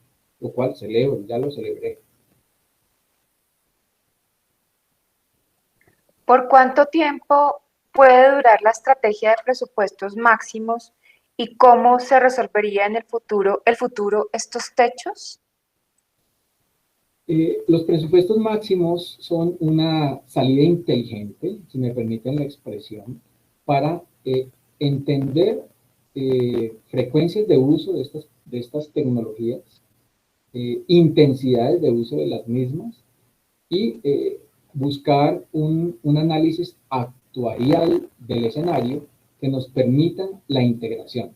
Eso ya estaba planteado desde el gobierno anterior, pero el proyecto de ley que se sembró y que acabo de explicar brevemente se concentra en esa idea y acelera el proceso de unificación de UPC y presupuestos máximos, y yo creo que eso, doctora Marta Urueña, no lo detiene nadie. Es decir, que si no es el 1 de enero del año 2022 que anuncia el proyecto, o sea, no pasarán 2 años desde esta sesión de hoy hasta que eso se haya hecho una realidad. Y eso será una gran noticia para Colombia, porque estaremos avanzando en el cumplimiento de la ley estatutaria. Recordamos que la ley estatutaria dice lo siguiente, que Colombia dejará de tener un plan de beneficios en una lista positiva y nos fijaremos en una lista negativa que es la de exclusiones nada más. De tal manera que cuando alguien prescribe algo y mire que no está en la lista de exclusiones, todo lo demás es un derecho fundamental. Así de simple será el entendimiento para todos los colombianos. Estamos caminando hacia allá. Estamos en progresividad. Doctor Carlos Felipe, agradecerle infinitamente su participación y el compartirnos el gran conocimiento del sector. Ha sido un gusto poder compartir con usted este tiempo y esperamos que nos acompañe en futuras oportunidades. Esta es su casa y será bienvenido siempre. A toda nuestra audiencia, muchas gracias por acompañarnos. Síganos en nuestras redes sociales para mantenerse al tanto de la agenda académica de ANAR Health Technologies y esperamos continuar con ustedes en el próximo foro para análisis del área diagnóstica. Sin más, me queda sino desearles una feliz noche. Ha sido un gusto para mí acompañarles. Muchísimas gracias. Que tengan buen descanso. Carlos Felipe, muchas gracias. Marta, muchas gracias a todos ustedes. Estén muy bien. Lugar del país donde estén. Bendiciones. Cuídense mucho. Igual para ti. Buenas noches. Que descansen. ANAR Health Technologies. Innovación que transforma.